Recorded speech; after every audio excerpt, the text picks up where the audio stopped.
ആദ്യം ഞാൻ Shri T K വിനോദനിലേക്കാണ് പോകുന്നത്. ശ്രീ വിനോദൻ, സി പി ഐയുടേത് ഒരു കടുംപിടുത്തമാണോ? എന്തുകൊണ്ടാണ് ഈ പ്രതിപക്ഷ ഉപനേതൃ പദവി വേണമെന്ന് കടുപ്പിച്ച് സി പി ഐ പറയുന്നത്? ഇതൊരു പദവിയുടെ പ്രശ്നമാണ് എന്ന് ഞാൻ കരുതുന്നില്ല. സഭയ്ക്കകത്തും പുറത്തും കൂടുതൽ ഇടപെടാനുള്ള അവസരങ്ങൾ ആവശ്യമാണ് എന്ന തോന്നലിൽ നിന്നാകാം സി പി ഐ ഇങ്ങനൊരു ആവശ്യം ഇപ്പോൾ ഉന്നയിക്കുന്നത്.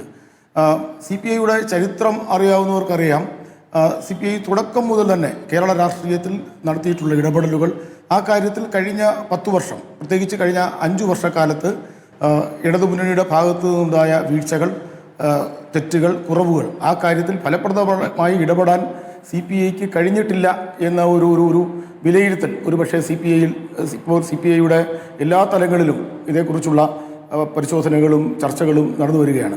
ആ നിലയ്ക്ക് സി പി ഐ നടത്തിയ ഒരു വിലയിരുത്തലിൽ ഈ കഴിഞ്ഞ 5 വർഷക്കാലം വളരെ ഫലപ്രദമായി ഇടപെടാൻ കഴിഞ്ഞില്ല എന്നൊരു വിലയിരുത്തലുണ്ടായി കാണാം.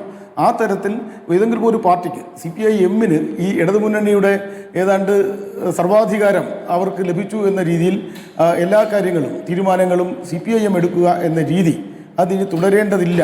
ഈ കാര്യങ്ങളിലൊക്കെ സി പി ഐക്ക് തുല്യ പങ്കാളിത്തം വേണം എന്ന ഒരു നിലപാടായിരിക്കാം. അതുപോലെ തന്നെ പ്രതിപക്ഷ നേതാവ് അദ്ദേഹത്തിൻ്റെ ആരോഗ്യസ്ഥിതിയൊക്കെ വെച്ചിട്ട് ഇത്ര ഇഫക്റ്റീവായിട്ട് ഇടപെടാൻ കഴിയുന്നു. ആ കാര്യത്തിൽ പ്രതിപക്ഷ നേതാവിൻ്റെ ഈ ഇപ്പോഴത്തെ ആരോഗ്യസ്ഥിതിയും അദ്ദേഹത്തിൻ്റെ ഇടപെടൽ ശേഷിയുള്ള പ്രശ്നവുമൊക്കെ വെച്ചിട്ട് കുറച്ചുകൂടി ഫലപ്രദമായി സി പി ഐയുടെ ഒരാൾക്ക്, സി പി ഐയുടെ ഒരു പ്രതിനിധിക്ക് കഴിയും എന്ന വിശ്വാസവും ഒരുപക്ഷെ ഉണ്ടാവാം.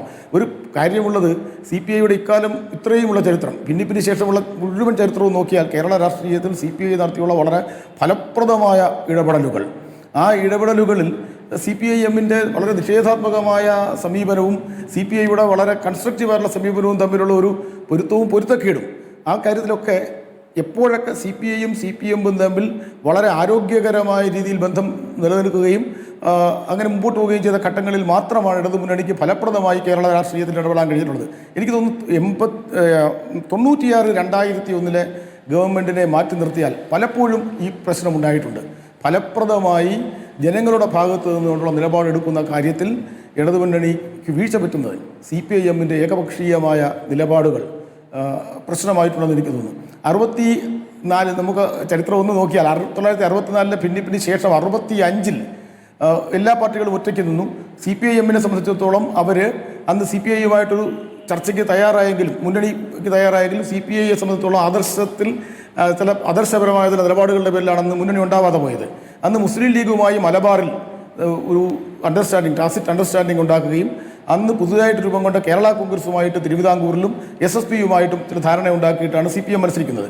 അന്ന് സി പി ഐ 3 സീറ്റിൽ ഒതുങ്ങിയ സി പി ഐ കൃത്യം 2 വർഷം കഴിഞ്ഞപ്പോൾ 67 സപ്തകക്ഷി മുന്നണിയായ സി പി എമ്മുമായി ചേർന്ന് വലിയ ഭൂരിപക്ഷത്തിൽ അധികാരത്തിൽ വന്നു.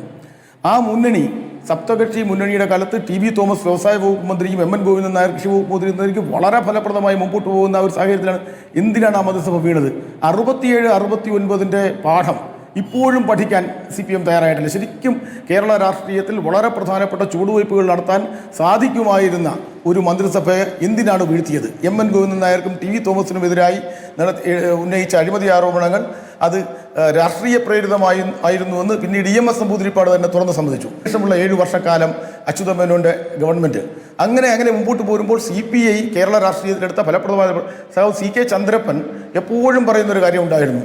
കമ്മ്യൂണിസ്റ്റ് പാർട്ടിയുടെ, സി പി ഐയുടെ ഡിസ്റ്റിങ്ക്ട് പേഴ്സണാലിറ്റിയും സെപ്പറേറ്റ് ഐഡൻറ്റിറ്റിയും കാത്തു സൂക്ഷിക്കേണ്ടതിൻ്റെ ആവശ്യകത, ആ കാര്യത്തിൽ CK ചന്ദ്രപ്പൻ്റെ കാലത്തിന് ശേഷം വേണ്ടതുപോലെ ഈ പറഞ്ഞ 2 കാര്യങ്ങൾ, ഡിസ്റ്റിങ്ക്ട് പേഴ്സണാലിറ്റിയും സെപ്പറേറ്റ് ഐഡൻറ്റിറ്റിയും കാത്തു സൂക്ഷിക്കുന്നതിൽ വേണ്ടതുപോലെ അത് കഴിഞ്ഞിട്ടുണ്ടോ എന്ന തോന്നൽ ഒരുപക്ഷെ ഉണ്ടായിരിക്കാം.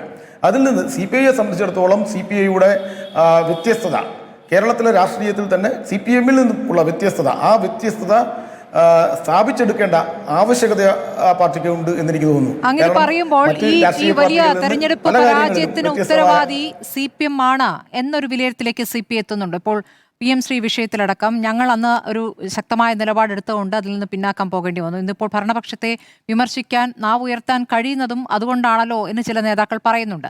അപ്പോൾ അങ്ങനെ പല വിഷയങ്ങളുണ്ട്. അപ്പോൾ തിരഞ്ഞെടുപ്പിലെ വലിയ പരാജയത്തിന് ഉത്തരവാദി സി പി എം ആണ്. സി പി എം കാരണം ഈ വലിയ പരാജയത്തിലേക്ക് നീങ്ങി, അതുകൊണ്ട് ഇനി ഞങ്ങൾക്ക് കൂടി കുറച്ചുകൂടി പ്രധാനപ്പെട്ട റോൾ കിട്ടണം എന്ന രൂപത്തിലാണോ സി പി ഐ അത് ഉന്നയിക്കുന്നത്? ഈ പരാജയത്തിന് കൂട്ടുത്തരവാദിത്വമുണ്ട്. തീർച്ചയായിട്ടും ഘടകകക്ഷികളെല്ലാവർക്കും എല്ലാ ഘടകകക്ഷികൾക്കും തുല്യ ഉത്തരവാദിത്വമുണ്ട്. അതേസമയം CPI ചൂണ്ടിക്കാണിച്ച ചില പ്രശ്നങ്ങൾ, അടിസ്ഥാനപരമായ പ്രശ്നങ്ങൾ. PMCയുടെ വിഷയം എന്താണ്? PMCയെ സംബന്ധിച്ചിടത്തോളം ഹിന്ദു വർഗീയതയുടെ RSSന്റെ വിദ്യാഭ്യാസ നയം നടപ്പിലാക്കുന്നതിന് കേരള സർക്കാർ കൂട്ടുനിൽക്കുന്നു. ആ കാര്യത്തിൽ മന്ത്രിസഭയിൽ തുടർച്ചയായിട്ട് CPI കാര്യം ഉന്നയിക്കുമ്പോഴെല്ലാം മൗനം പാലിക്കുകയും അങ്ങനെ ഒരു കരാർ ഒപ്പിട്ടിട്ടില്ല എന്ന രീതിയിൽ പറയുകയും ചെയ്ത മുഖ്യമന്ത്രിയും വിദ്യാഭ്യാസ മന്ത്രിയും CPI മന്ത്രിമാരെ ഇരുട്ടിൽ നിർത്തിയിട്ട് ആ കരാർ ഒപ്പിട്ടു.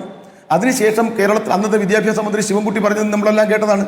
NEPക്ക് ന്യൂ എഡ്യൂക്കേഷൻ പോളിസിക്ക് എന്താണ് തകരാറ് എന്ന് ചോദിച്ചപ്പോൾ ഇങ്ങനെ അല്ലായിരുന്നല്ലോ താങ്കളുടെ പഴയ നിലപാട്, ആ നിലപാട് ഞാൻ മാറ്റി എന്ന് പറയത്തക്ക രീതിയിൽ രാഷ്ട്രീയമായ തികഞ്ഞ അബദ്ധവും ഹിന്ദു വർഗീയതയുമായി സന്ധി ചെയ്യുന്ന തരത്തിലുള്ള നിലപാടിലേക്ക് അവർ പോയപ്പോൾ അതിനെ ശക്തമായി അന്ന് CPI എതിർത്തു. അന്ന് CPI എതിർത്ത ആ നിലപാട് ഇന്ന് CPIM ഏറ്റുപിടിക്കുന്നു എന്നുള്ളത് ഒരു എന്തായാലും ശരി, അത് അങ്ങനെ അവർ ചെയ്യുന്നു. ഇല്ലെങ്കിൽ അന്ന് CPI ആ നിലപാട് സ്വീകരിച്ചതുകൊണ്ടാണ് PMCക്കെതിരായി ഇടതുമുന്നണിയിൽ നിന്ന് ശക്തമായ എതിർപ്പുണ്ടായി. അന്ന് മരവിപ്പിക്കാൻ ആ തീരുമാനം, ആ MOU ഒപ്പിട്ട ആ തീരുമാനം മരവിപ്പിക്കാൻ കേരള സർക്കാർ നിർബന്ധിതമായി. ആ നിർബന്ധിതമായി എന്നുള്ളത് ഇപ്പോൾ CPIMനെ സംബന്ധിച്ചിടത്തോളം ഏറ്റവും വലിയ പിടിവള്ളിയാണ്. കോൺഗ്രസ് ഗവൺമെൻറ് ഈ PMC പദ്ധതിയുമായി മുന്നോട്ട് പോകും എന്ന് പറയുമ്പോൾ എതിർക്കാൻ അല്പമെങ്കിലും ധാർമ്മികമായ ഒരു അവകാശം CPMന് നൽകുന്നത് അന്ന് ഇടതുമുന്നണി ഇത് മരവിപ്പിക്കണമെന്ന് നടത്തിയ ആവശ്യമാണ്. അതിലേക്ക് ഈ പറഞ്ഞതുപോലെ കഴിഞ്ഞ ഗവൺമെൻറ് കാലത്തുമൊക്കെ തന്നെ CPI അതിൻ്റെ എല്ലാ കാലത്തെയും പോലൊരു കറക്റ്റീവ് ഫോഴ്സ് എന്ന നിലയ്ക്ക് ഇടപെടാൻ ശ്രമം നടത്തിയിട്ടുണ്ട്. അത് കൂടുതൽ ഫലപ്രദമായി മുന്നോട്ട് കൊണ്ടുപോകാൻ വേണ്ടി തന്നെയായിരിക്കും ഈ പ്രതിപക്ഷ ഉപനേതാവ് സ്ഥാനം പാർട്ടി ഇപ്പോൾ ആവശ്യപ്പെടുന്നത്. ശരി.